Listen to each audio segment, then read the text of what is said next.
microphone. Hopefully you can hear me okay.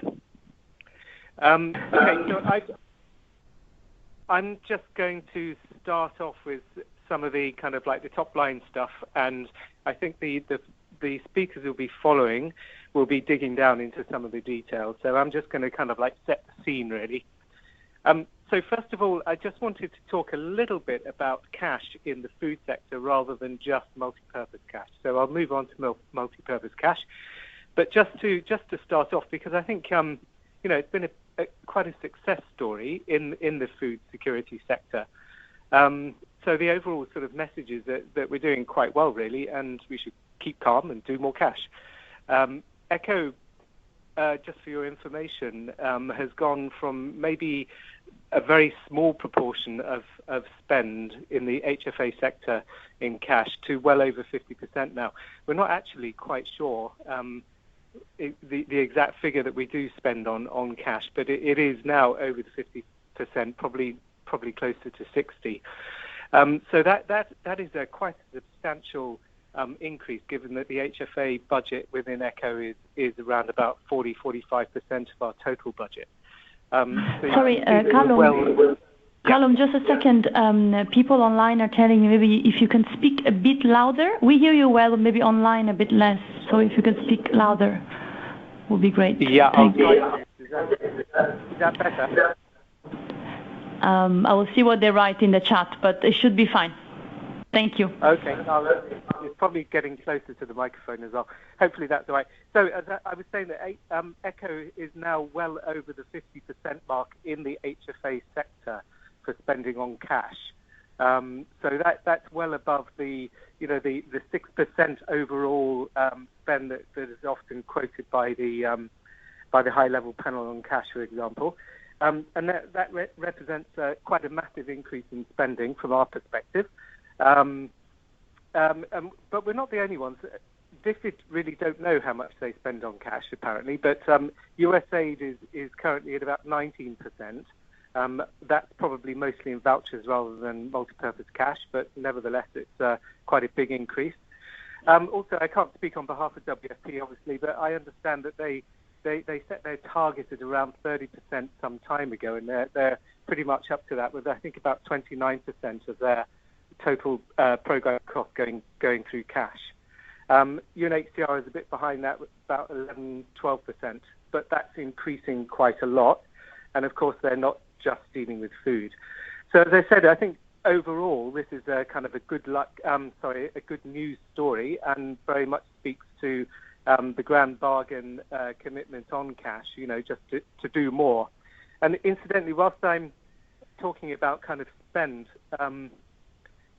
one of the other things in the grand bargain is being able to track the expenditure on cash and vouchers. And I think donors generally are not very good at that. ECHO is not very good at that.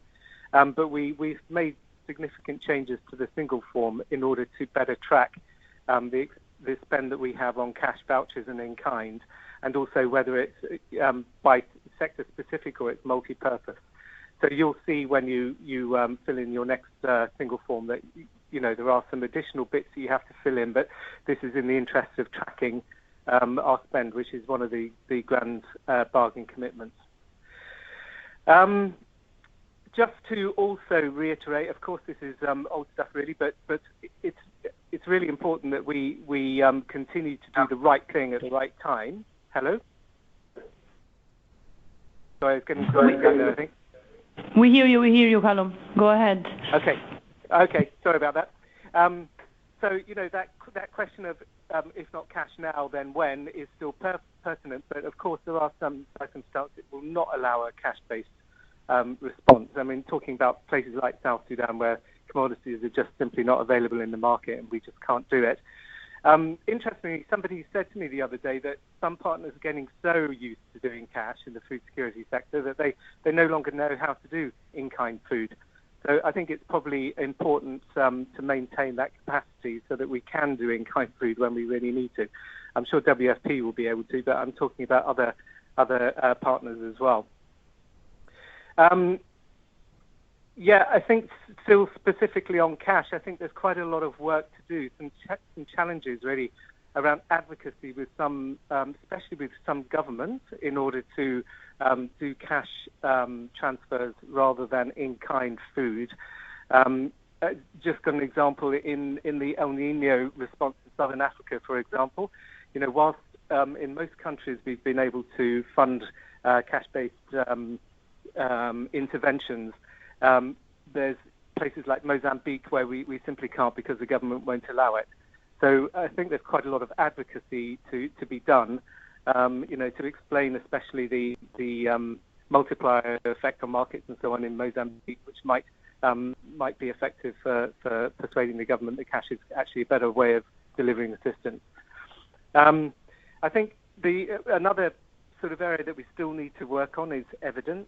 I think that's been accumulating, and I think there's been a couple of reports recently, like the ODI report on the impact, and also the World Bank report. So I think it's building up, but I think we need to continue to do that. I think it's probably relatively easy to find information on or evidence on cost efficiency, but on cost effectiveness, it's not quite so well researched. The other thing I think on cost efficiency is that there is more evidence around to suggest that cash is more efficient, but it's really the big gains that we can get on cost efficiency when we do cash at scale. I guess most people have seen the echo evaluation of modalities that we did last year, which very much demonstrated that you can have a large-scale in-kind food distribution, which is more cost-efficient than a small-scale cash program. But you get cash to scale, and it beats every other modality. So I think that's important to emphasize. Moving on to sort of multi-purpose cash. I think we have to be a little bit aware, and food security coordinators need to be a little bit aware that perhaps the food sector has become the victim of its own success, or maybe that's just a question: have we become the victim of our own success? As I've already said, we've seen massive increases in spend on cash transfers, but there are problems in convincing other sectors that cash is potentially a way to go. And there's often good technical reasons for other sectors not really taking up cash, particularly I think in the health sector. But I think there is also a certain amount of resistance and pushback from some of the other sectors, and I think that's partly because it's still seen as being a food thing, and perhaps we're a little bit overzealous, sort of becoming the Talibans of cash in a sense, and I think that's pushing back some sectors from taking up cash as a potential intervention modality. I think some of the challenges are obviously around coordination, and all around this webinar are going to be the global food security coordinators. So I think that's a massive issue. I'm not going to go into much detail on that because I know Francesca's coming and talking after me, and she's going to go into much more detail on coordination. But intercluster coordination is very weak. We don't have a satisfactory method of coordinating multipurpose cash at the moment. There's been various attempts to call it basic needs or some other euphemism, but really it's we simply don't have a good way of coordinating multipurpose cash. And I think one message I would very much like to pass is that I don't think it's acceptable to put cash back into the sector silos, as it were, whether it be food or any other sector. We have to try to keep multipurpose cash as an integrated whole. Some of the other things which I'm sure other people will talk about are things like determining the MEB. The food part of the MEB is quite subjective. What do you actually include in there? There are obviously cultural aspects to that. Trying to understand what people are most likely to want to eat, but it's pretty subjective. There were cases like in Lebanon where we've had the survival MEB, as it was called, reduced down from a maybe an average sort of NEB. And part of that reduction was just simply cutting out a whole load of commodities from the food sector, which is probably fine. The overall 2,100 kilocalories was respected, but you just take out a variety of foods. Maybe that's an academic point, but I think it's worth keeping in mind. I think the other thing, and again, this comes across when other sectors are talking about cash, is being very aware of the quality of and outcomes of the cash distribution, whether it's a multi-purpose or single sector. And particularly in the food sector, to be, very aware of nutritional outcomes of cash, and obviously how you measure that as well, because we can talk about using food consumption score and things like that to measure the outcome in the food sector, but we also need to have a look at some of the more technical nutrition outcome indicators. The last thing I really wanted to mention was that, whilst we're talking about multi-purpose cash, that is still a modality. And in ECHO, we're much more talking about integrated programming and having a basic needs framework.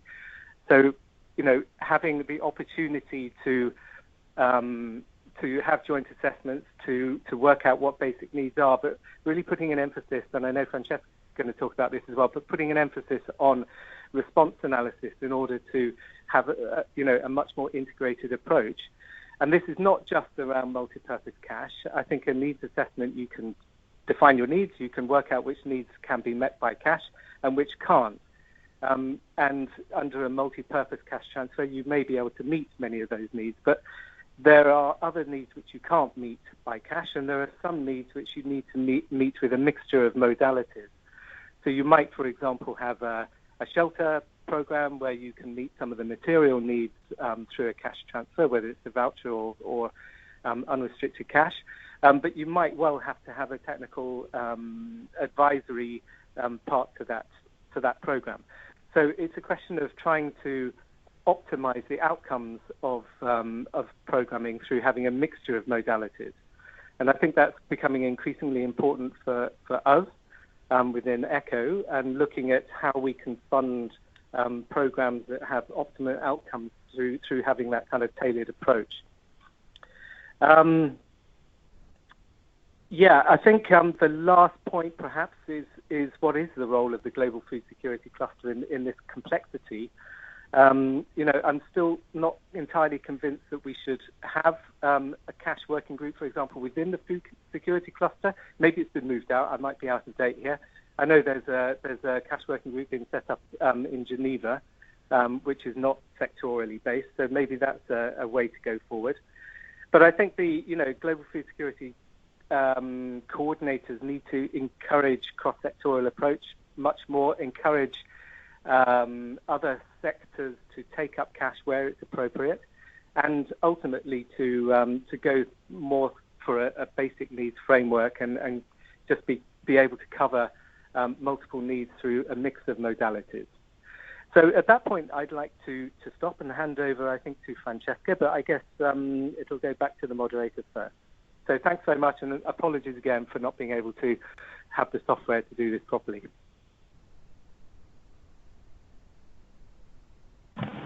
Thank you very much, Callum. We heard you fine. I think, and also we will be recording this. So for the ones who are online that didn't hear very well at some point, don't worry, we will share the recording after. Francesca, your presentation is up on a screen, so please go ahead. Thank you. Can everybody hear me fine? I assume so. Thank you. So good afternoon, everyone. Thank you for the invitation to make this very short presentation of the consortium that is actually funded by ECHO through the enhanced response capacity budget line. I'm speaking here on behalf of the entire consortium, which is led by, next slide, please. yes, move on. I guess the content is going to appear. Yes, it's a consortium that is led by Save the Children and composed by the Cash Learning Partnership, DRC, Mercy Corps, and UN OCHA. This consortium is basically the operationalization of a toolkit and a guidance that has been developed and released last year, 2015, in a similar project also funded by the DRC budget line of ECHO and led by UNHCR with a number of other agencies. So some of you may know the toolkit. It's available online, and the purpose of the toolkit is to guide and to provide some tools as well for making decisions around how to design and implement multi-purpose cash grants programs. When this tool was released, and obviously the ambition of the tool was massive, we realized that it needed to be operationalized, meaning that we needed to actually roll it out in a number of countries, produce additional guidance and tools more specific, more practical, in order to actually support the design of multi-purpose cash grants. So this consortium is a sort of a follow-up to that first one. Its implementation period spans between May 2016 and April 2018, and the geographic focus will be two emergency contexts that the partners of the consortium still have to decide upon. One is going to be a chronic emergency, and one is going to be a rapid onset context. The intention of choosing two very different contexts is to make sure that we can actually test how strong are going to be the approaches and tools and guidance that we produce under very different context, under very different circumstances. The chronic emergency is the context of chronic emergency is going to select it in the coming weeks. The partners have discussed to do the pilot in either Yemen or Nigeria, but still we are discussing at the country level whether there are the conditions that would enable this pilot. Obviously, we cannot at the moment choose which is going to be the rapid onset context. It's going to be an emergency that will occur next year, and where all the partners can intervene. So next slide, please. Thank you. Why is this group of agencies undertaking this project, and why is ECHO funding such a project? Well, Callum has just mentioned a few challenges. Has mentioned the direction of travel that sort of came out of the World Humanitarian Summit, and the trends that are happening in the world of cash. The high-level panel on humanitarian cash transfers came up with very strong recommendations around the use of cash, and pushing towards thinking why not cash and why not now, and also recommending, encouraging a greater use of multi-purpose cash grants, obviously whenever the circumstances allow for it, so whenever cash is the appropriate solution. What we have observed in the past year, and I think that the response to the Syrian crisis was a big call, a big wake-up call for many of us, because of the scale and because of the potential for the use of cash in that type of context, was that we were all intervening in an individual way, let's say. there was a patchy, ad hoc, unpredictable collection of information to determine the feasibility of cash, and also multi-sector response frameworks were not really happening. So this was one of the issues that was detected. How will this consortium try to address this problem? The consortium is trying to think in a different way. For multipurpose cash grants to actually happen and to be designed in the most appropriate way, discussions need to start from the basic needs assessment stage. We're aiming at one consolidated multi-sector needs assessment and also cash transfer feasibility assessment that can help bringing together different sectors to think of what are the needs and which of these needs can be addressed through cash and which others should actually be addressed with in-kind support, with services, or with a mix of modality. This is the final aim, and towards the end of this presentation, I'm going to focus on the tool that we are about to launch, or that we are about to develop. The second challenge that was detected by the high-level panel on humanitarian cash transfers and also the discussions during the World Humanitarian Summit is that cash and vouchers at the moment represent only 6% of the international humanitarian aid. The objective is to make sure that this percentage increases, not for the sake of increasing the percentage itself, but obviously, as Callum has emphasized, to consider cash as an opportunity, as an option. If the percentage of the portfolio in humanitarian responses is still so low, it's because there is still a lot of reluctance in using cash, or because cash is not being considered from the start, because we're not asking the right questions to decide if cash is the option. So the aim of this project, its specific objective is to increase the proportion of funds that are allocated for multipurpose cash grants to address basic needs in the targeted emergency. Then another challenge that was identified is that multiple agencies, many agencies, and I was working in Lebanon, and that was a very specific context where we had, I can't remember if it was 100 or over 100 different type of projects using cash.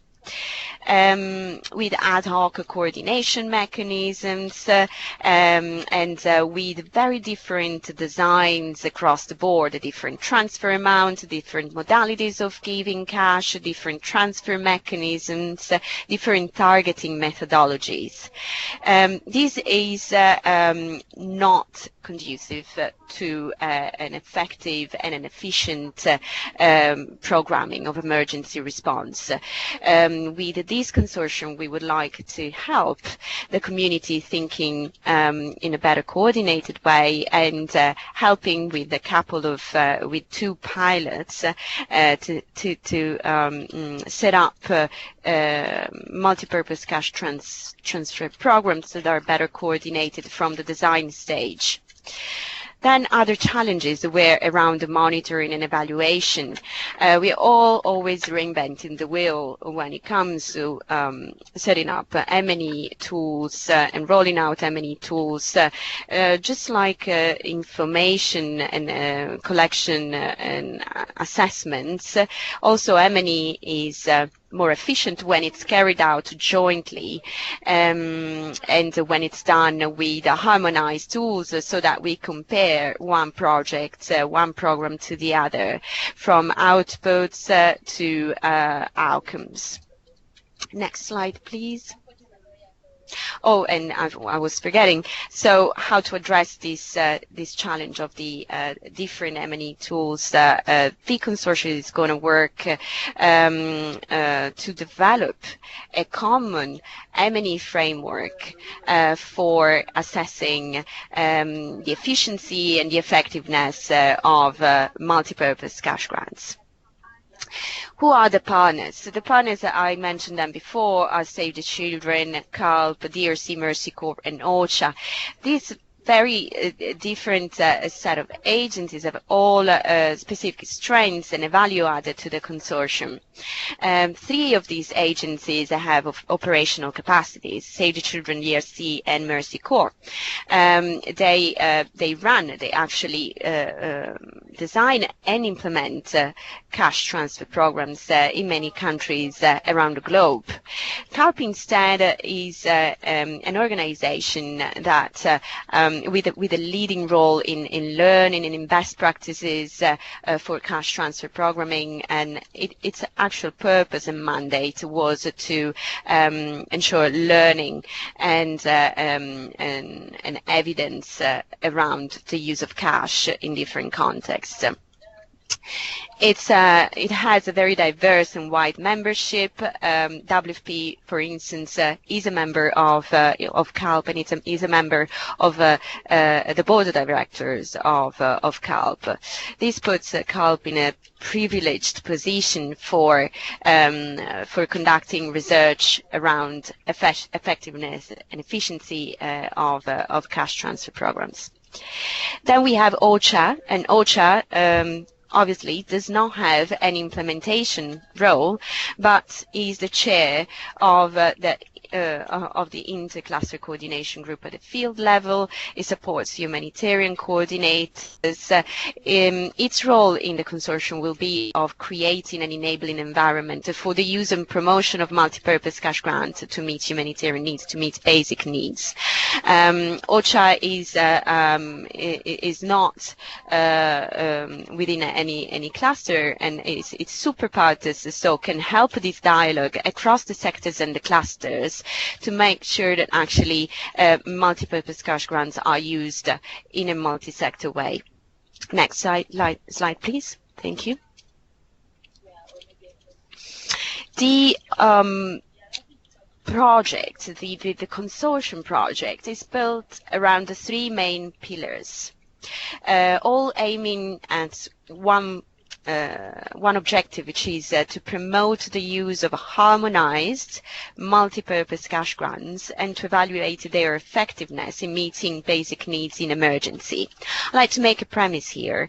The consortium is not going to implement any cash transfer programs whatsoever. We are going to pilot our tools and methodologies for designing harmonized multipurpose cash grants, but others will have to implement these grants. There's no funding in the project for implementation, and it's important to bear that in mind because we will not be able to actually measure our success unless multipurpose cash grants is funded through other sources.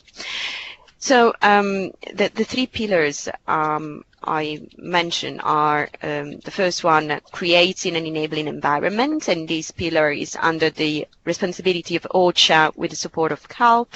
Second pillar is to provide timely technical support to facilitate harmonized design of multipurpose cash grants, and is under the responsibility of DRC, Mercy Corps, and Save the Children.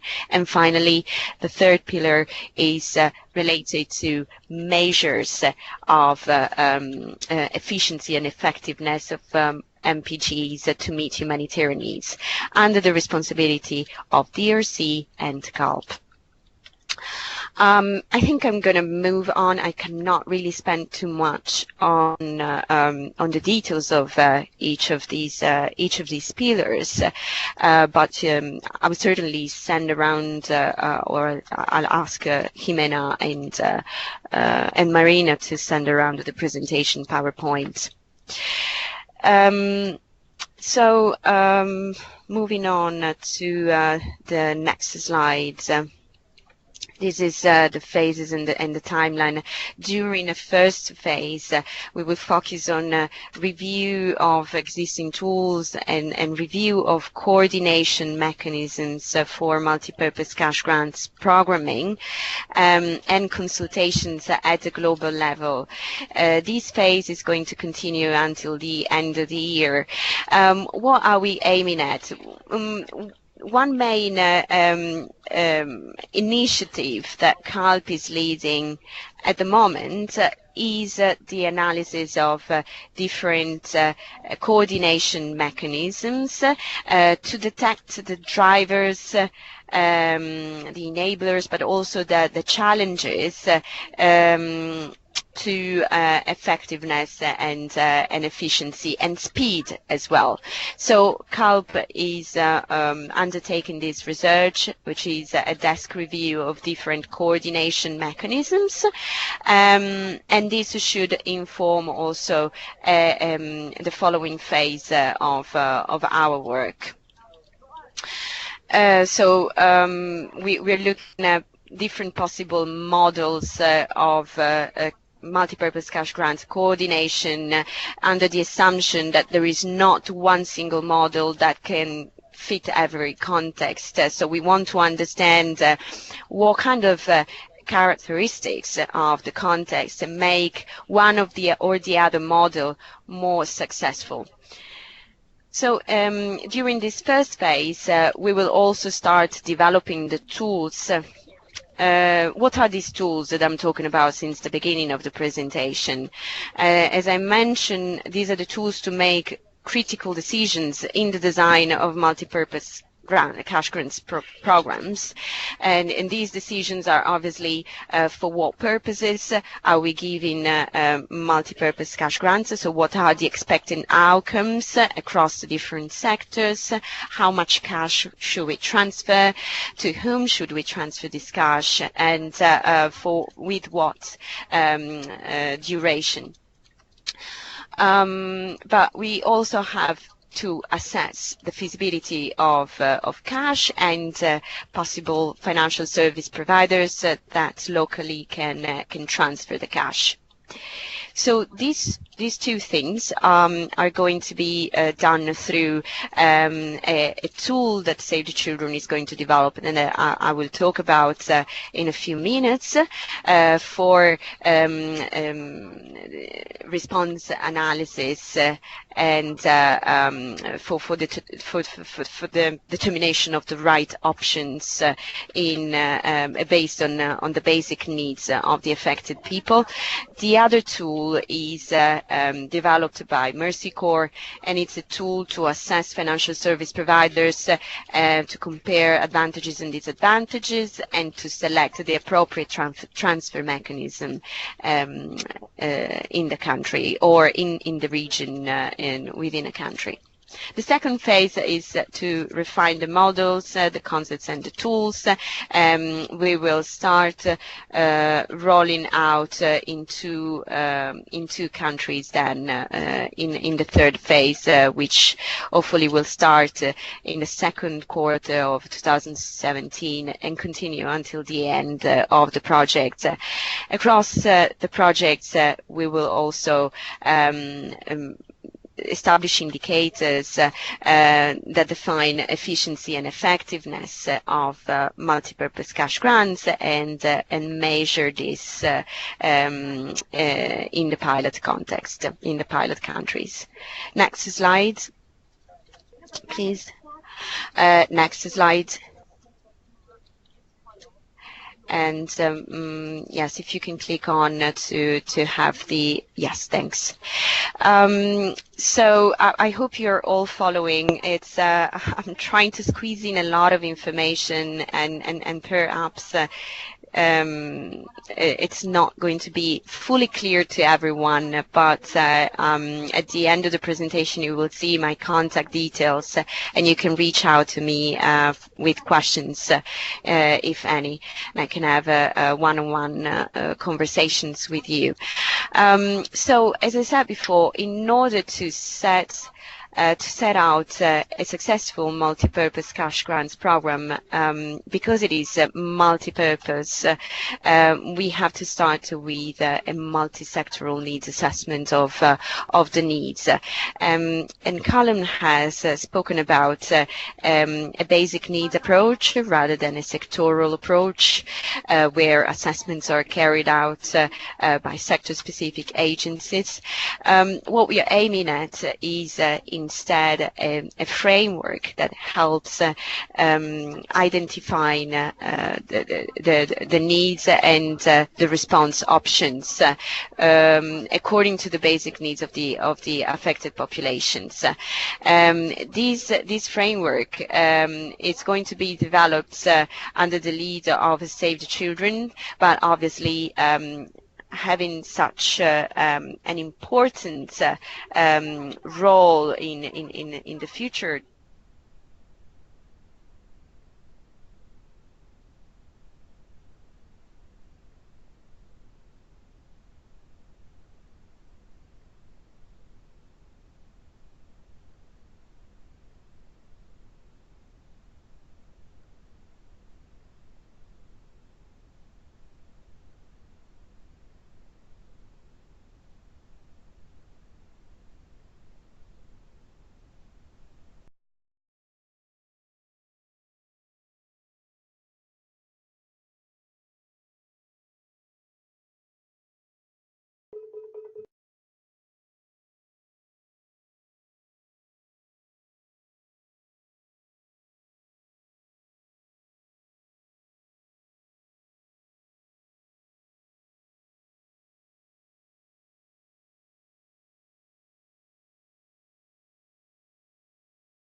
Hello?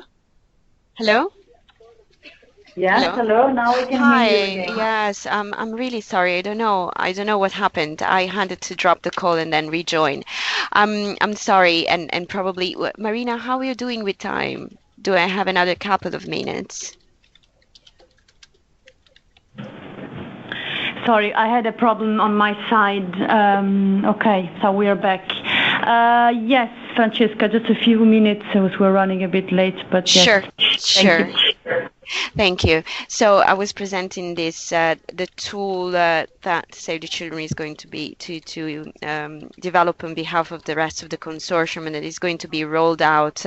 The purpose of could we go back to the previous slide, please?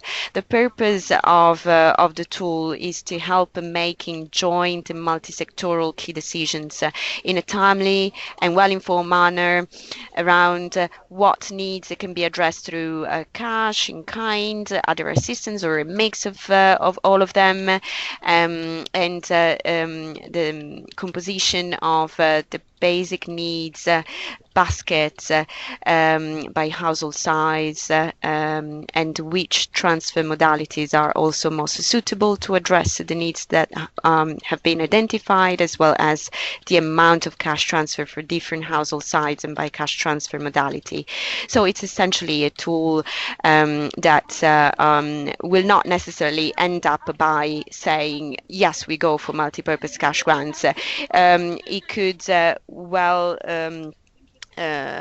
find, I mean, after the assessment, after collecting information from households, so we may realize that cash is not the appropriate modality, and so others have to be proposed. But if it is cash, then the information that we will collect through the tool will inform how much cash and for what needs, and possibly with a breakdown by different size of households.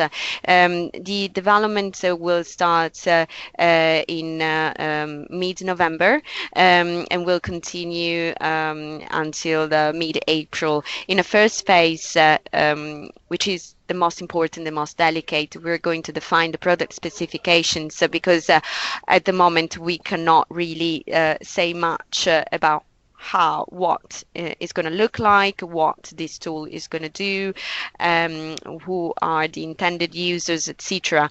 All of these will be defined in the first phase through a lot of consultations. Maybe not much at the global level, although the global level and the clusters and sectors will be consulted. We are thinking mostly of consultations in the countries where we are going to roll out this consortium. We're going to select as pilot countries. The second and third phase will be to design the pilot framework and toolkit, and then to roll it out respectively. If you are members of the discussion groups of CALP, you may have seen that there is circulated the detailed terms of reference of this tool, and again I can share them with Marina and with Jimena for them to distribute them in the mailing list. I'd say that I stop here because otherwise we will go into too much of details, and it's better to address questions at the end of the webinar. Thank you.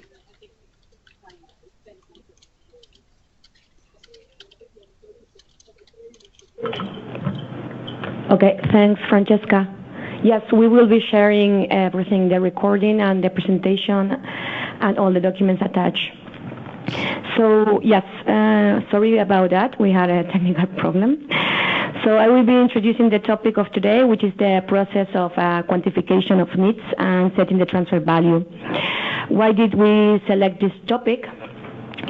The discussion around transfer values and the need for harmonization and guidance has been a current practice of cash working group, if such existed, or within clusters, being a good trigger for intersectorial coordination.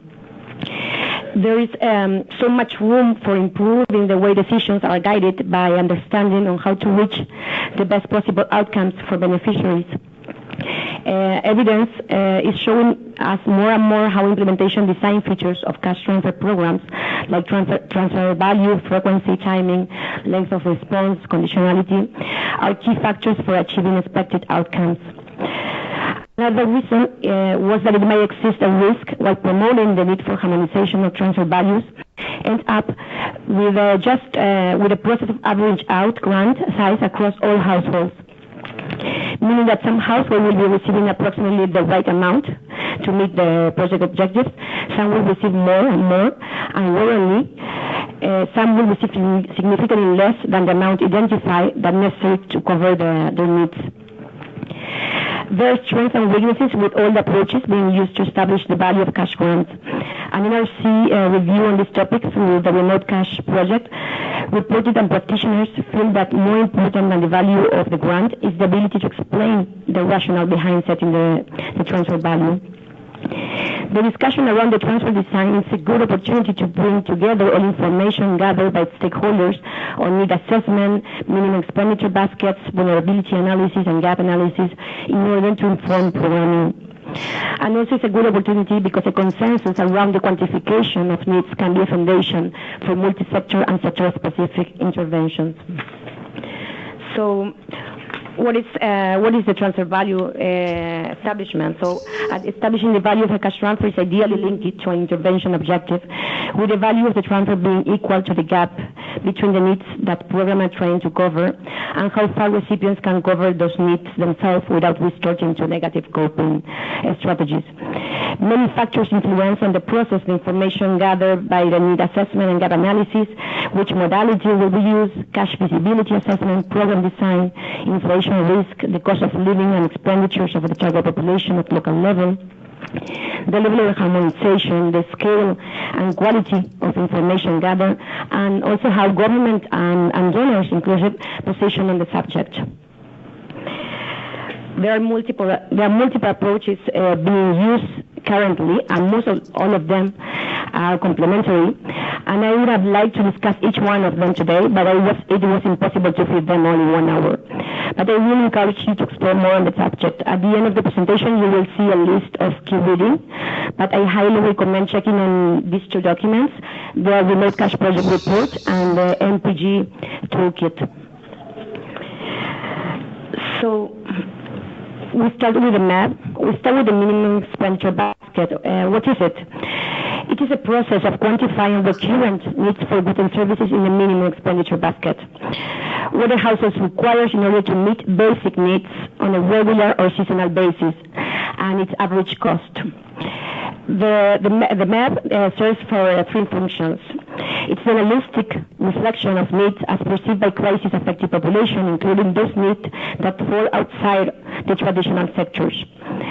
By determining what should be needed, we know which market for goods and services should be included in the multi-sector market assessment, and after that, maybe in-depth sector-specific market assessment. And also by influencing the design of the MPG, transfer value, and it relates to the objective of the program and reflects the vulnerability of the target group and gap analysis. So which are the strengths of this process? It's becoming one of the most used methods for determining needs and then deciding on the cash grant value. It's based on actual needs, based on household economic data and market data. It's useful for determining the value of transfer. It provides a basis for agencies to have a coordinated and comparable rationale. It's easy to share as information. It's numerical for determining cash grant and contributing to harmonization. It allows incremental additions and variations due to inflation, household difference, geographical variations, and also, as I already said, a consensus around what constitutes the MEP can be a foundation for multi- and sector-specific intervention. Also, we can identify some downsides, coordination challenges that I think Callum and Francesca were mentioning. Assumes that functional coordination interagency cash working group where data is shared and agreements are made, which is not always the case.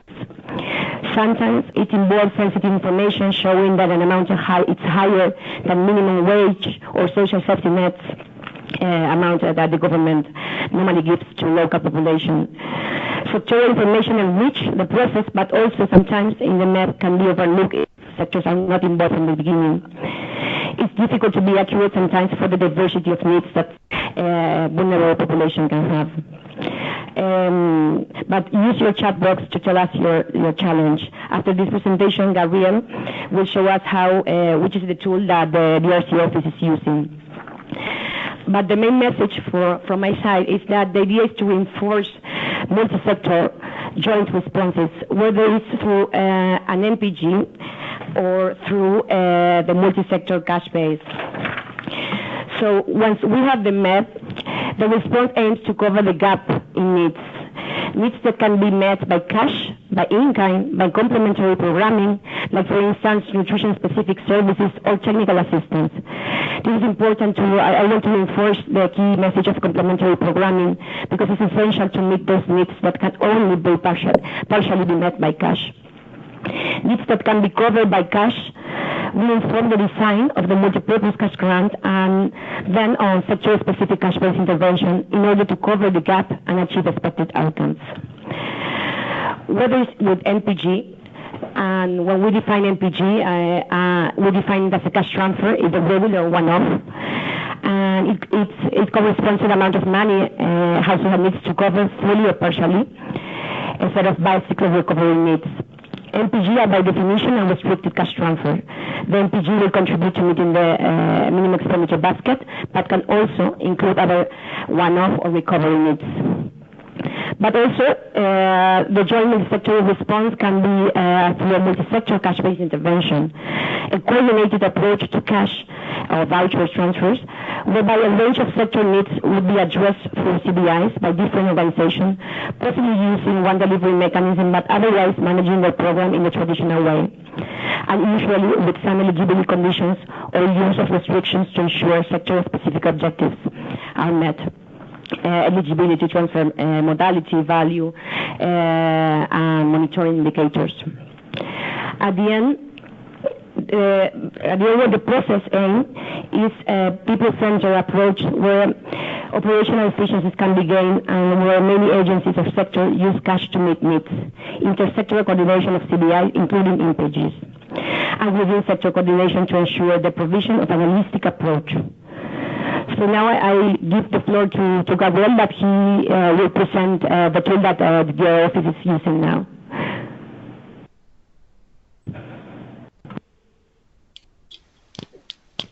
Hello, good afternoon, everybody. Can you hear me well? Yes. Okay. Yes, we are waiting, I think, to load your presentation. There you go.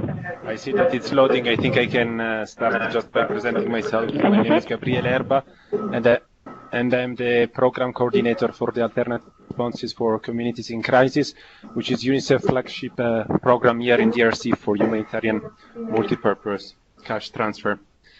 So what I'm going to present today is a very focused presentation of a tool. Could you mute the microphone your side? I hear a lot of people talking and noise.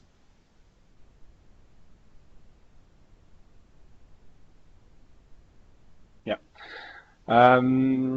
Yes. So it's a very focused presentation on this specific tool, which was basically the only tool of our cash transfer program cycle that we couldn't develop ourselves with tools that are already available, but for which we really needed a heavy activity of coordination with the cluster and intercluster in order to come up with an agreement around the value. So the presentation has 4 components: the objective and the rationale of the minimum expenditure basket, which presents also some of the contents that has been already presented by Jimena. The elements of the minimum expenditure basket that we took in consideration here in DRC, the timeline both of the development of the minimum expenditure basket here in DRC, as well as of the use of the minimum expenditure basket in a given intervention, and I will end up with a couple of examples where we successfully used the minimum expenditure basket in humanitarian intervention here in Congo. So maybe the objective have been already mentioned by Jimena, but the rationale behind this initiative that we did in DRC was that the legitimacy of the cash calculation method was also put under discussion. In the multipurpose cash grant toolkit, it says that if you have no time to have a minimum expenditure basket, go for focus group discussion and try to understand what needs are most present for the population. And that's what we did in the first phase of our program. we eventually became a little bit more sophisticated by considering some government data on family spending, families that were not undergoing a humanitarian crisis. And so we were basically doing, during our needs assessment, expenditure survey, and we were filling the gap between what was considered normal according to the government data we had and what our families was having. But this posed a challenge in terms of coordination and a lack of clarity on the side of cluster and sector, which had a difficult time in understanding what needs were covered through our multipurpose cash intervention. So I think that this is a tool that, and the process itself that achieved this tool was a process that was good for improving coordination around cash activities. The objectives were, of course, to harmonize humanitarian assistance delivery in the form of cash by different actors, to take into account different contexts with different prices, and different level of specific vulnerabilities, which we will see later how we did it, in a transparent, impartial, and fair way in order to be more accountable to our beneficiaries and to our donors. Eventually, to facilitate humanitarian coordination in order to bring in those sectors that Callum was mentioning are not so keen or still need some level of motivation and involvement and explanation to be involved in multipurpose cash intervention. And this objective is still far away for DRC to set the basis for cooperation between humanitarian assistance and social protection schemes. Next slide, please. So the elements that we took into consideration, Jimena, you can go through all the 6 straight away, were basically the sectorial needs that were defined by cluster guidelines, local prices, because every envelope, given the huge heterogeneity of context that we have in DRC, adapting the envelope to different contexts is capital. So the different local prices that correspond to the needs that the sector have been identified. Family size, which is a debate that started from the non-food items and shelter cluster, which I found particularly relevant when we talk about being accountable and equitable towards our beneficiary. Timing of the different needs, because different needs may have a different timing to be satisfied, or they respond to different time cycles. Items activation condition, because not all of the items should be activated in every condition. An example was what they did in Middle East, this, I think it was in Jordan, the survival minimum expenditure basket. And finally, the severity of the crisis. So I will go on explaining one by one these different elements. We can go to the next slide. Basically, we involved all the different clusters that you have seen here. We are talking about 4 clusters, given the fact that livelihoods respond to the food security cluster, and ask them what items should we consider in order to respond to the needs of a displaced household that is just fleeing a conflict, in order to provide her with all what they need. So the food security cluster came up according to their guidance with the different item, the non-food items with the items that are foreseen in the kits of the guidance. And for WASH, education and health, and as well as livelihood, it was a little bit more controversial because it was an exercise, this demand-driven assistance that we were requesting them to fill, so to identify the different items that a family needs, that was relatively new. I won't go into the details of every item. I think that the definition of these items can respond to different level of rigor and different methodology, and we could do a webinar only on for the definition of the different items. So it is not the time to discuss about this. Local prices, actually, it's just next. You can keep this slide. It was to give a price to every different item, so that we won't over assist a region in whereby prices are lower, and under assist a region where prices are higher.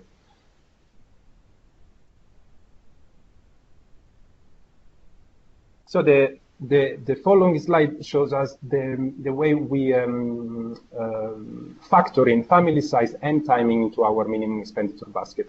Basically, we consider, according to this pilot experience that was coming from the NFI cluster, 3 different cohorts of family: small sizes, average sizes, and big household size. Small sizes goes from 1 person to 3 persons. Average size goes from 4 to 6, and above 7 members, the household is considered big. During the multi-sector assessment that actors do before considering to do an intervention, we get the real average for each cohort, and based on each real average, we calculate the quantities. Here you have the example for food security of cereal that a small household needs, of cereal that an average household needs, and so on and so forth. These quantities are matched to the local prices that we found in our market assessment and result into a monetary amount that we should provide to the household in order to cover the sectorial needs for a given household size. The timing, it's something very important because different sectors have provided different timing or time cycle to fulfill their needs. For instance, food security calculated their needs on a monthly basis. So if we want, if for instance, the objective of a given humanitarian actor is to cover the needs of a given population for 3 months, they should consider this amount of the minimum expenditure basket for food security 3 times. Education, for instance, consider it on a quarterly basis because school fees are paid on a quarterly basis. The health sector did the same because they consider the average consultation of an average family every 3 months. And the NFI, which is a sector that provides more durable goods, if I may say, they consider it based on a semester, the durability of the items that we are providing. Next slide. The last elements are actually the severity of the crisis and the items activation condition. So every cluster that we involved agreed on an indicator that we should collect during our multi-sector assessment in order to understand what coefficient should we use to calculate what amount of that their sectorial envelope should we provide. I'll give you another example based on, for instance, non-food items. We use the non-food items score, which is an index that is particularly used here in DRC that measure the quantity and the quality of non-food items available in a family. So whenever this indicator reached the high threshold, the non-food item cluster recommended that we provide 82% because they consider household always move with a minimum NFI in their pocket. 82% of that sectorial envelope in cash. The same applies for the other sector. And if you have more particular interest in any given indicator of a given sector, I'm more than happy to discuss further with you or to put you in touch with the cluster coordinator with whom we work in order to come up with these indicators. Finally, the items activation condition. I just provide you with some example. Then at the end of the presentation within the resources, you will have the possibility to download the minimum expenditure basket and its guidelines for DRC. And so you will be able to see the different conditions. For instance, for wash, we are providing cash for access to water only in those contexts where our assessment says that water is not free, and that actually there is a cost recovery approach going on in the area, so the beneficiary has to pay to access the water. The school uniform, for instance, was recommended by the education cluster to be provided only in return or transition context, so not for sudden onset displacement crisis.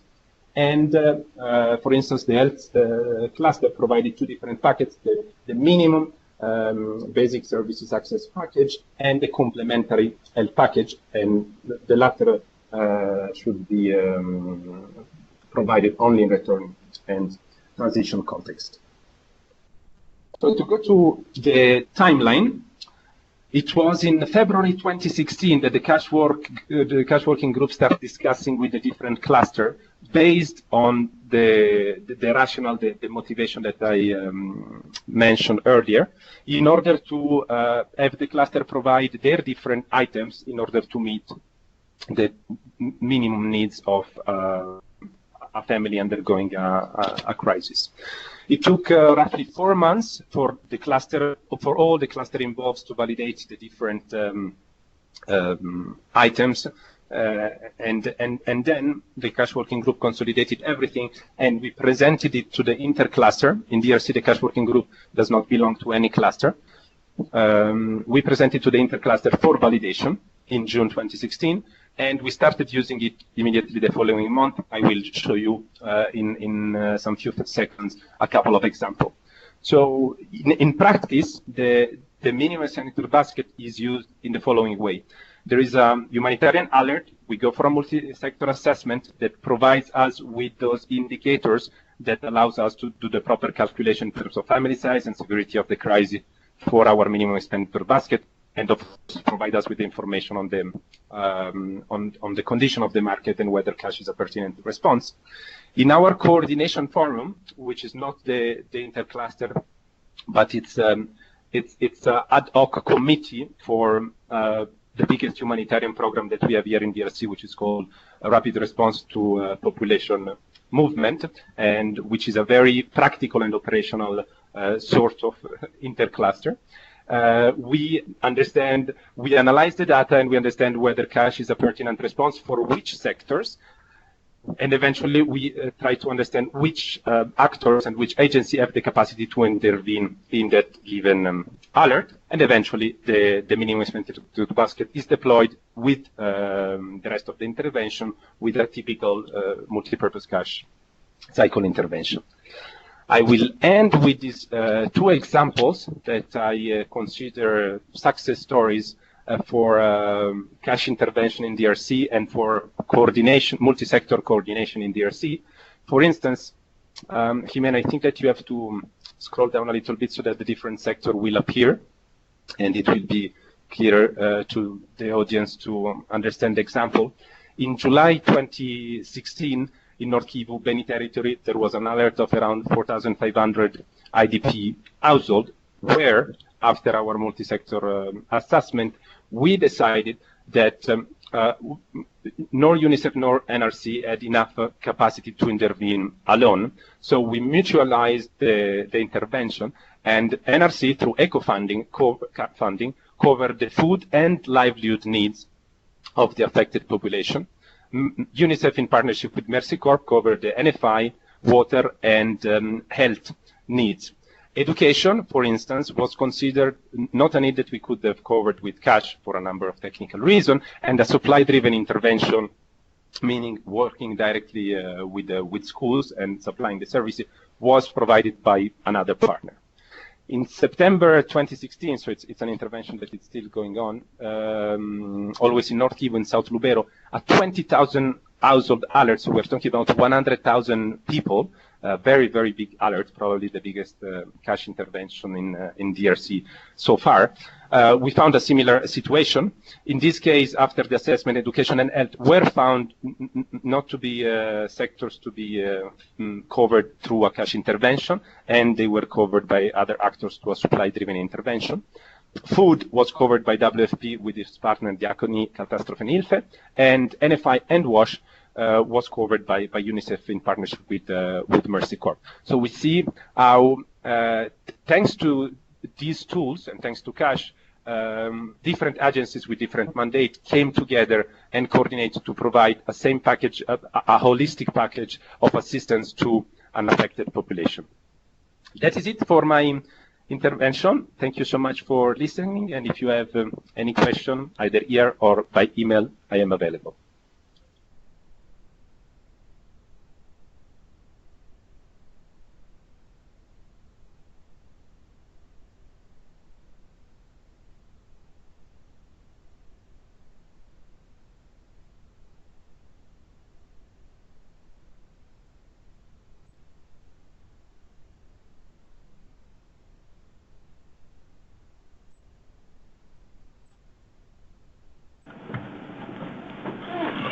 Okay, hi everyone. I'm Anne Valland from WFP, and I'm going to talk about, actually I'm going to ask you to take a conceptual step back or away from the multi-purpose cash grant approach, because I'm going to talk about a sector-specific approach, in particular setting the value for food grants. It's maybe a slightly different approach from what we've been looking at now, but I believe that there are elements that have informed or can continue to inform the whole multi-purpose cash grant debate and discussion. So what I'm going to be talking about is how in WFP we are calculating we are calculating the transfer value for cash-based interventions to cover the food gap. And surely, as many of you know and do on a daily basis almost, the way we calculate the food gap is basically looking at what are the minimal nutritional requirements of a person or a household, normally in terms of kilocalories, proteins, and fats, and subtracting from that what households or individuals are able to cover using their own resources. And what is the remainder of the gap between what households can cover themselves in situations of distress or vulnerability and the minimum food intake needs is what we call the food gap, and what we try to cover either with whichever response we find most appropriate, meaning either through in-kind response, quite easily determining which food items can be included in an in-kind basket covering those basic nutritional needs when we are responding with an in-kind response. Whereas when we are trying to cover that food gap with cash-based transfer interventions, similarly, we will establish a food basket that covers those nutritional needs based on what kind of food items are available in the market and are commonly consumed by beneficiaries according to their preferences and access. And yes, that food basket is what will determine how we establish our transfer value.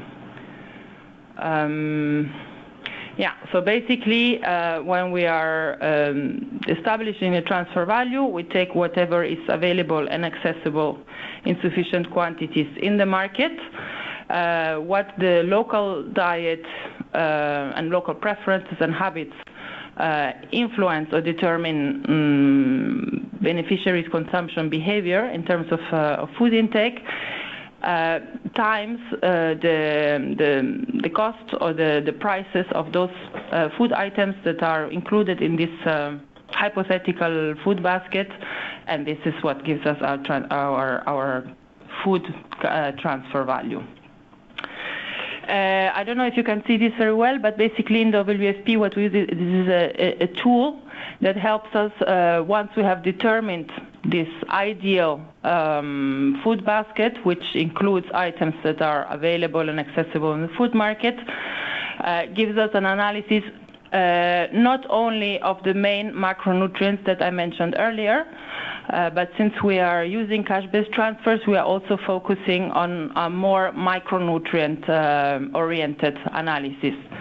So as you can see here, we would have, well, here maybe you cannot read, but here are several food items that are included in this hypothetical basket, along with the ideal quantities. And for each of those, we are in a position to establish what the macronutrient values and also the micronutrient values are for the established food basket. I don't know if you can, just for comparison, I'm going to show also a similar basket that we use for in-kind transfers, and as you can see, there are much fewer items because we are not able to provide through in-kind transfers the same variety or the same amounts, rather the same variety of different food groups. So one of the inherent advantages of using cash transfers is that we can expand the food basket not only to cover the very basic needs, but also to cover maybe a wider range of micronutrients as well. So while we may here have baskets that are equivalent in terms of, for example, energetic value, protein value, and fat value, the micronutrient scores that our Nutual tool allows us to look at show that on micronutrients these baskets may score rather differently. For example, here in the food basket we have lower values on vitamin A, iodine, and others. So let's say that one of the things that we started looking at since we have introduced cash-based transfers to our response tools is a more, I would say, slightly more sophisticated analysis of types of nutritional benefits that we can transfer to our beneficiaries. So now back to the task that I had been given, which is how do we establish the transfer values. So then based on the established basket and looking at the prices of those food items included in the cash-based transfer basket, we would basically just determine which price, what the cost of each of those items in the established quantities is, and we would get then the overall transfer value.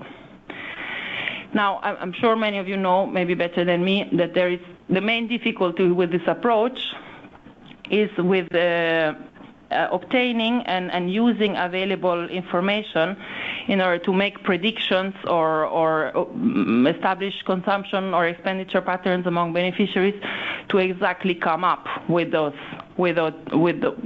basically knowing what beneficiaries are going to consume. So I think one of the main investments that we have done is precisely on our information collection and information analysis system, with maybe two main difficulties, or let's say two main areas of focus on what exactly we need to know in order to properly inform the decision on the transfer value. One is understanding how this food basket is that the cash-based transfer is supposed to cover is going to actually look once beneficiaries receive cash transfers. So obviously one of the key information is knowing what is available in the market, but more importantly, what beneficiaries are likely to consume, particularly the profiles that we are targeting within an emergency response or a development response. So their expenditure patterns, their preferences, etc. So where we have invested quite a lot is obviously one of the sources of information here is market assessment, particularly looking at availability. But more importantly, the consumption patterns, which can be in certain countries where national statistics are quite good, could be obtained through national surveys, expenditure data, consumption data.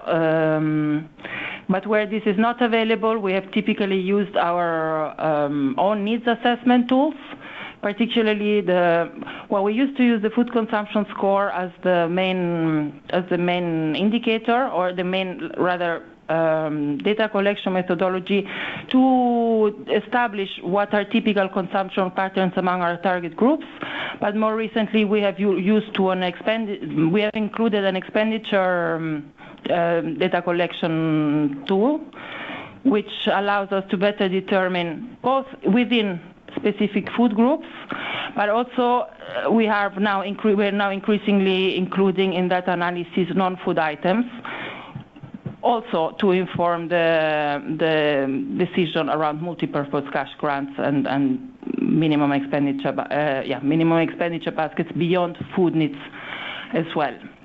Yes, so similarly, ongoing monitoring data, post-distribution, etc., also contribute to informing that analysis. And the other side of the equation is the market prices, which have already been mentioned by several other speakers. So certainly ensuring that key food items are available in sufficient quantities in the market, both staple foods and fresh foods, because as we said earlier, cash-based transfers open up the opportunity for having more varied food baskets.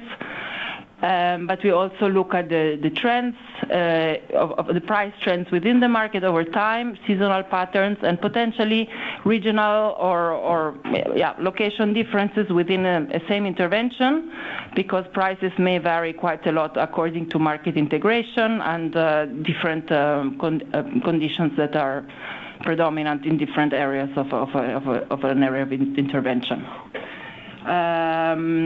Again, sources of information, ideally where available, could be national statistics, ideally if available in historical trends, which allow us to predict how transfer values may need to be adjusted either seasonally or over time in order to ensure that the gap that we intend to cover is effectively covered by the transfer value that we have established. And where those data or that data is not available at the central level, we use our monitoring data and market monitoring data to inform those decisions.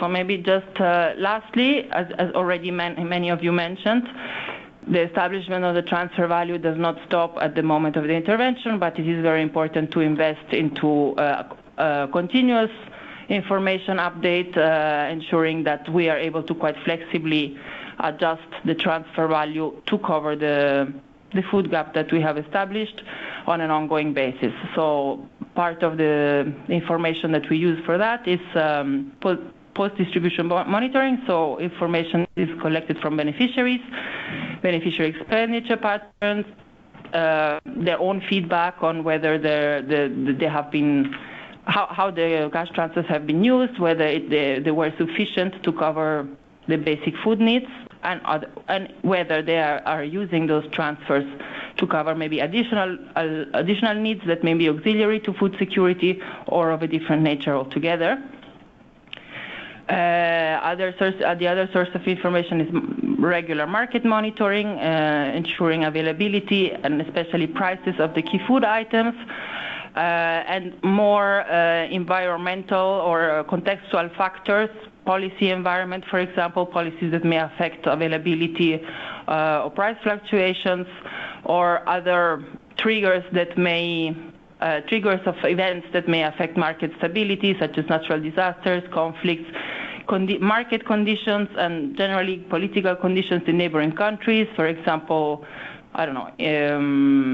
increase in demand, increase in supply in neighboring countries or in neighboring markets. That all of those may affect the market conditions and in turn affect our need to adjust the transfer value to cover the basic food needs.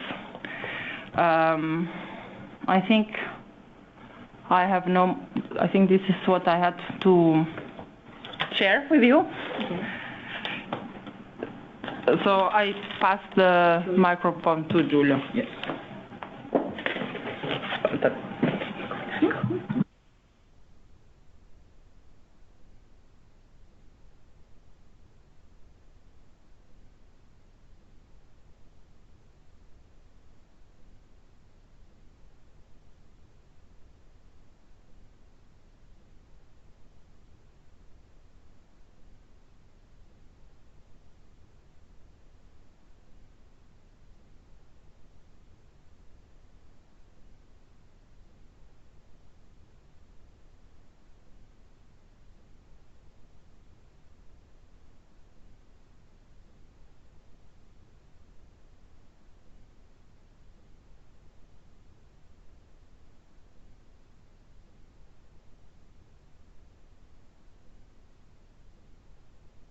Yes.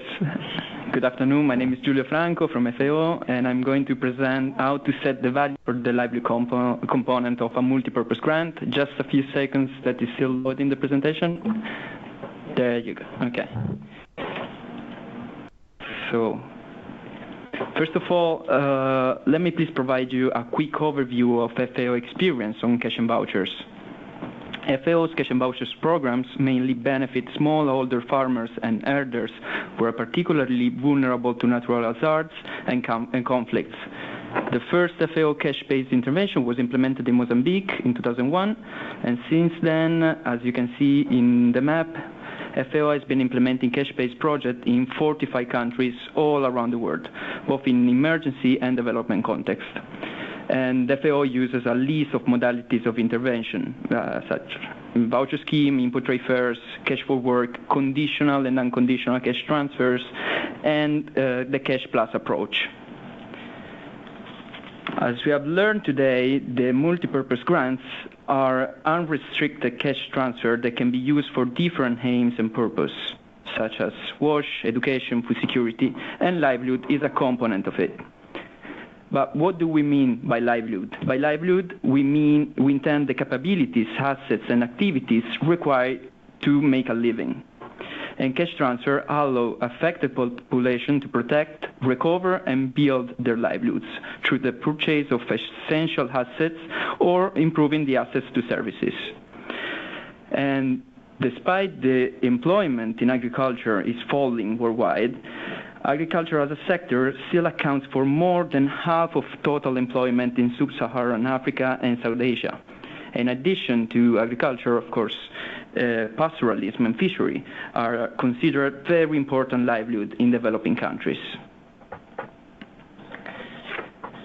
Because of the multi-purposes of the MPGs, of the multi-purpose grants, the MPGs encourage humanitarian actors to better understand the local economy and market dynamics in a holistic approach. What is essential then is a context-specific situation and response analysis that prioritize a comprehensive assessment of the appropriateness and feasibility of different humanitarian intervention, including in-kind and other cash-based responses. And this is where FAO can play a very important role in supporting other agencies and other actors, providing useful tools and technical supports to design the livelihood component of a multipurpose grant, especially in answering the questions for what, to who, how much, and when. The first step on how to calculate the livelihood component is therefore the situational and needs analysis. The primary objective of this evaluation is to provide the necessary information for deciding on the objectives for a potential livelihood sector. The evaluation will also be able to provide the initial indication on the relevance or not of the cash transfer as a response. So the livelihood evaluation should generally help to determine the livelihood zones and the livelihood groups, and of course, their characteristics, the most vulnerable households and their primary needs, the problems identified and their root causes, and the potential opportunities for livelihood enhancement or diversification. It is also very important to have in mind the livelihood calendar. For instance, when is the harvesting season, the transhumance period, because this calendar enables us to demonstrate the seasonality of food and income sources, as well as the seasonal nature of costs related to livelihood. So the seasonality of prices, food availability, revenue, livelihood costs, for example, to purchase the animal feed, are all factors that will influence the capacity of households to meet their needs and must therefore be considered when livelihood totals are being calculated. And the seasonal factors will affect the transfer totals, as well as the duration for which transfer will be needed. But the amount may have to be readjusted also in cases where the situation changes over the course of the intervention. For example, during a crisis, if the drought intensifies or if there is an epidemic outbreak. And the transfer will be required until the households are able to regain their capacity to maintain their livelihood in a sustainable way. For instance, until the harvest time or until the beginning of the rainy season. Following the initial phase of context analysis, we have to examine the markets. So the structures, the way of working, prices, and availability of inputs and services required for well-functioning livelihood. This analysis allows us to evaluate the market's operational level and the consequences on livelihoods. So once the principal needs have been identified, the critical market system analysis for key goods and services can reveal important information when selecting the most appropriate method. And FAO has a series of tools which can be used both in the needs analysis and in the market analysis. They can be used in these phases. For example, the post-disaster needs assessment, the PDNA, and the seed security assessment. Let me spend a few words on the seed security assessment because, having sufficient access to healthy and preferred seed for different crops is of fundamental importance for millions of households in the developing world. If good quality seed is scarce, then rural farming families struggle to make a sustainable livelihood, and family members are forced into coping strategies in order to meet food and income needs. So achieving and maintaining the seed security is therefore an important goal in livelihood programs. The seed security pentagon, as you can see in the slide, is a way of conceptualizing and visualizing the seed security at the household level.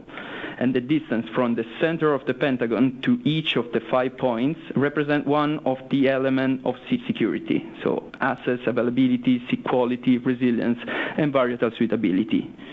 And changes in the size and shape of the pentagon indicate changes in the extent of the seed security or insecurity. So in this case, the two pentagons show that even before the drought, the level of seed security is suboptimal. But we can also easily see that the drought has had a significant negative impact on overall seed security.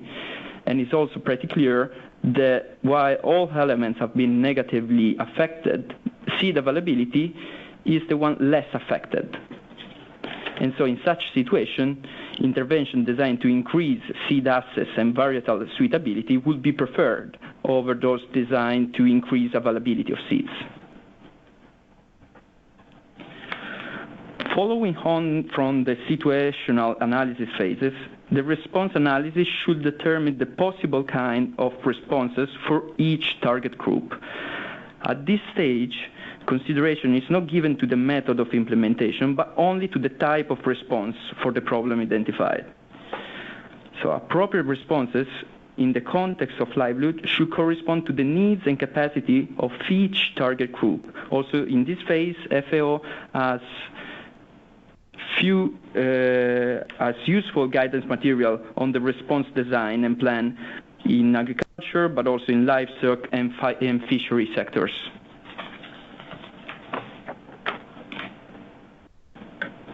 So part of the response design and plan is how to calculate the total transfer value. Calculating total transfer value will depend especially on the aim of the intervention, if it is for livelihood protection, recovery, or building.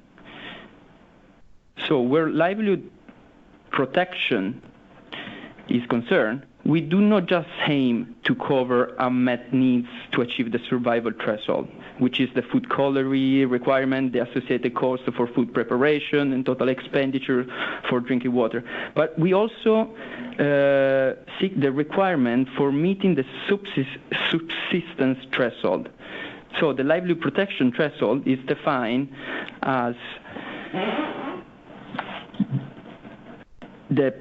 we need to find the value for the protecting life, so the food, the income, but also the value for maintaining access to basic services, guaranteeing means of subsistence mid to long term, for example, the regular purchase of seed, fertilizer, veterinary medicine, plus achieving a locally acceptable way of life.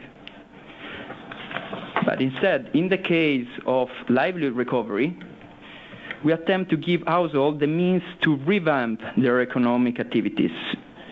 So the total transfer amount should therefore correspond to the sum required to protect the livelihood, but also to recapitalize the livelihood in a sustainable way. So, for instance, in the case of a household that has lost livestock and assets to feed due to the drought, the transfer amount should be able to cover the cost of restocking livestock, the cost of feed required, as well as veterinary fees, plus, of course, the cost to protect the livelihood. The last case of livelihood building programs, we aim instead to give households the means to build up and or diversify their livelihood so that they will be more resilient. In this situation, it is appropriate to maximize the effort required to increase, for instance, the number of animals, to provide the value for the infrastructure management needs, and the value for the training. But it's so, as we have said before, and also as it was mentioned, it is very important to remember that the seasonality of needs in order to top up multi-purpose grants to respond to livelihood activities. So the transfer can be regular, seasonal, or one-off according to the different approaches and objectives. So also as Callum was mentioning before, and especially in case of livelihood enhancement programs, but not only, cash can be transferred along with in-kind products and or technical assistance. In this case, the transfer, the multi-purpose grants, will in the first instance be used for buying assets and or accumulating capital, and it will also be used to cover daily needs during potential trainings. But multipurpose grants, in this case, can also contribute to more successful sector-specific intervention. For example, to enable affected population to utilize the in-kind goods delivered and access service as they were intended. In addition, with the cash, they can use for basic needs. So in this case, the multipurpose grants is a protection ration for the in-kind products. And with this, I'll leave back the floor to Jimena. Okay, thank you all. Well, before entering into questions and answers and suggestions, I think I want to, well, first of all, thank to all the speakers and to all the participants. And just to summarize a bit what has been spoken, I think that we have seen that as Callum was saying, one of the main challenge and objective is to bring cash at scale to gain effectiveness and efficiency into our responses. And also, as Francesca was saying, there's a lot of needs of adapting tools and facilitating, enabling environment for having a multisectoral perspective. But also at the same time, as Anne was presenting, we have a lot of learning and expertise in sectorial approach that we have to bring together into an holistic reflection. And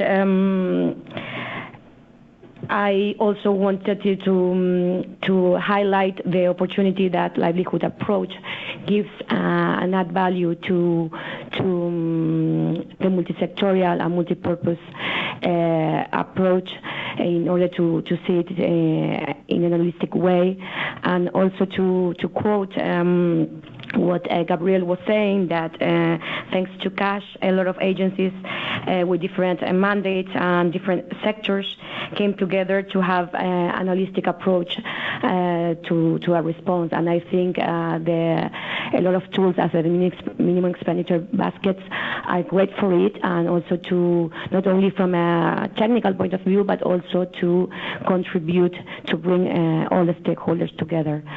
So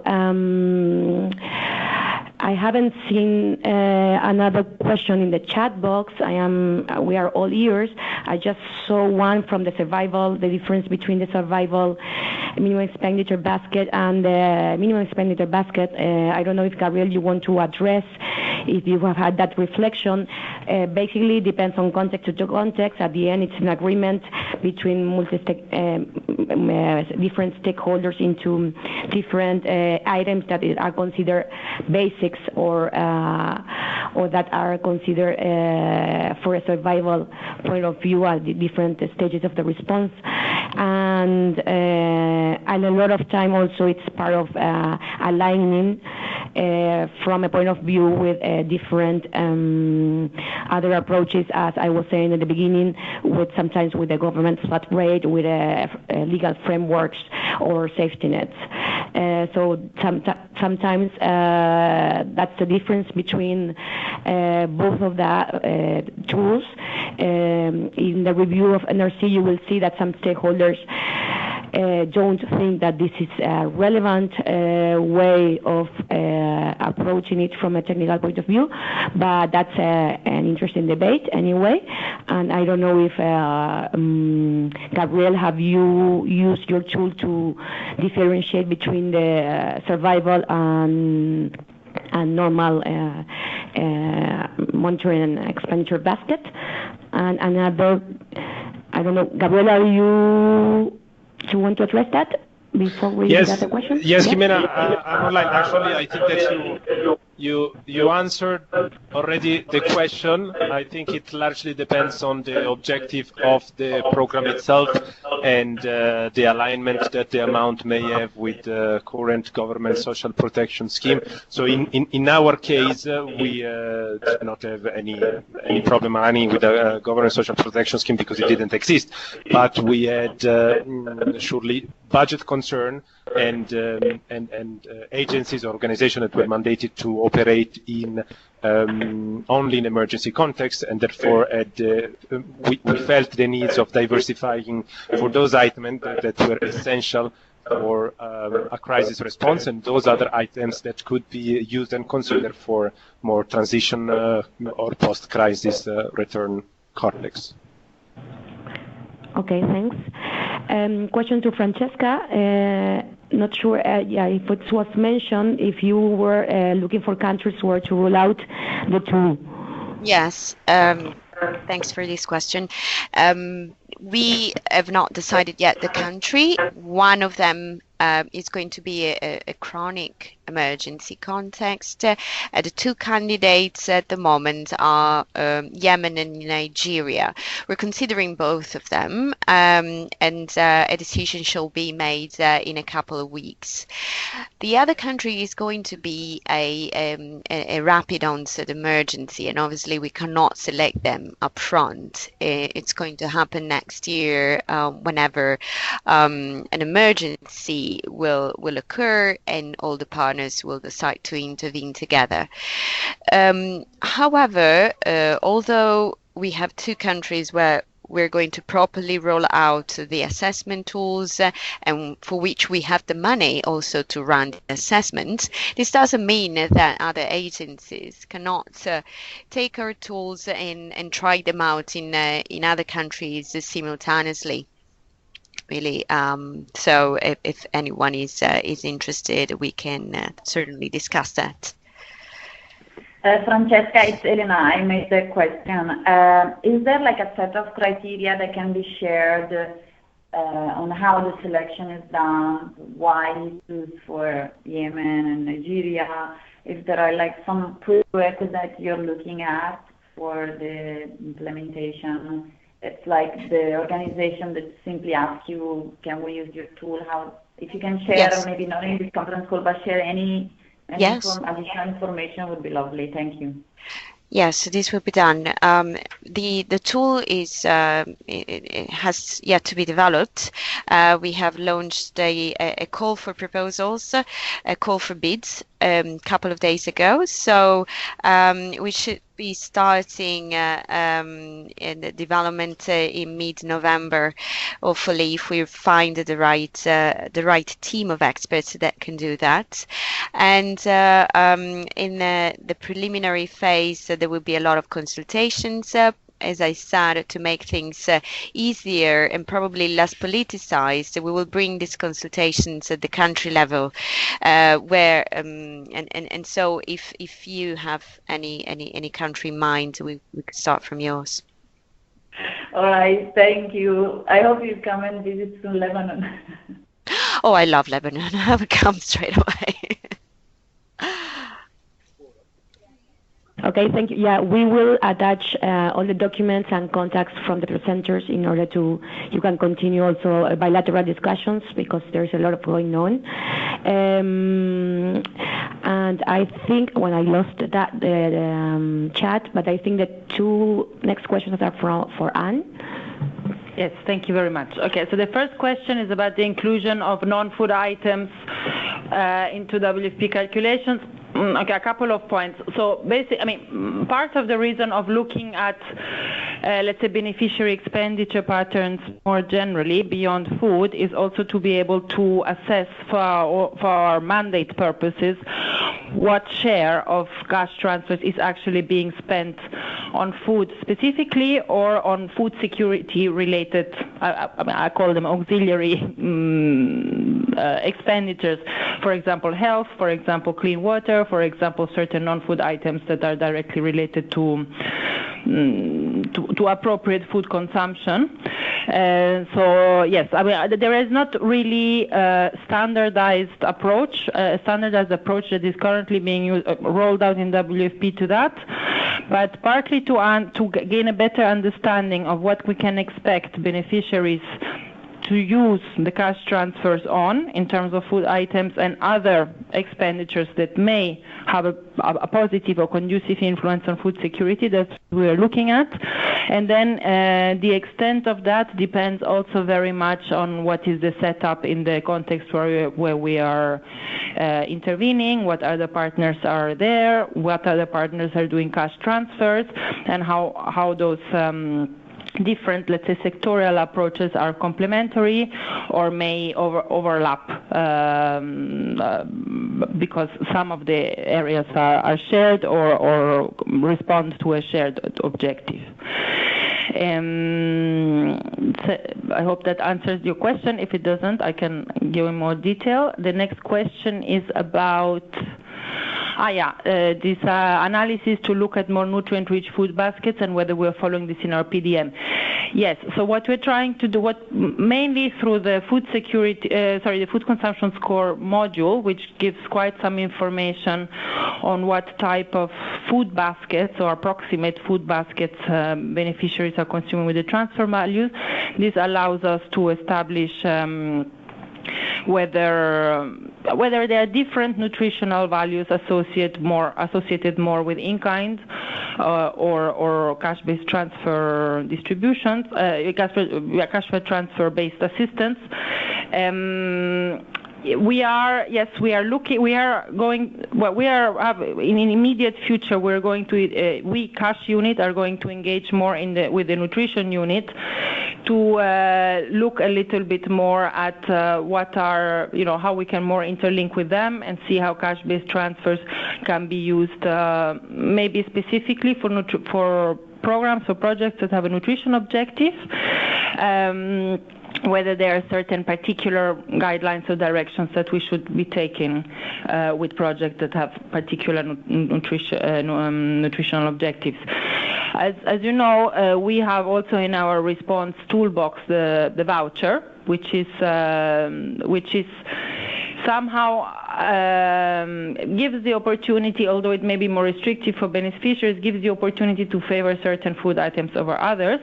In some cases, this has been used to I don't know, for example, promote the consumption of dairy products or products that are derived from animal with animal protein.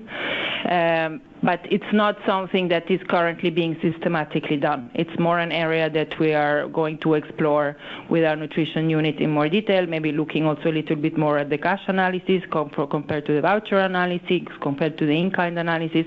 And I think we were not quite there with having standard responses or standard approaches on the modality used for specific objectives.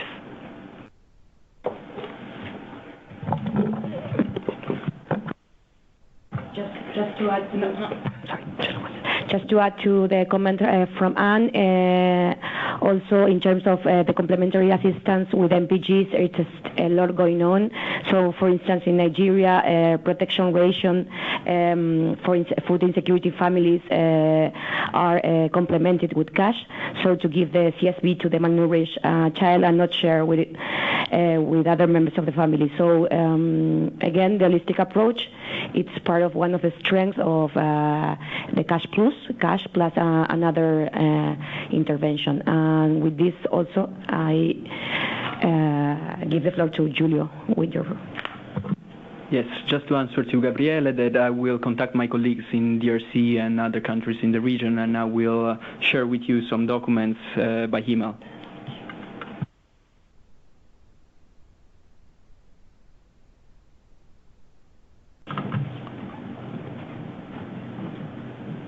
Okay, so I think that we are on time with a lot of challenge, and I really want to thank you all for participating and really encourage you to continue engaging in strengthening joint and multisectoral responses, bringing your food security partners' expertise to achieve the sectoral and multisectoral outcomes.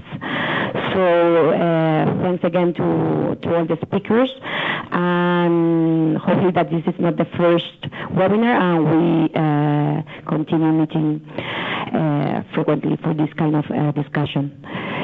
If it's okay for you, we are going to disconnect, and then we will prepare a package with the recording, presentations, and documents and contacts from the different speakers.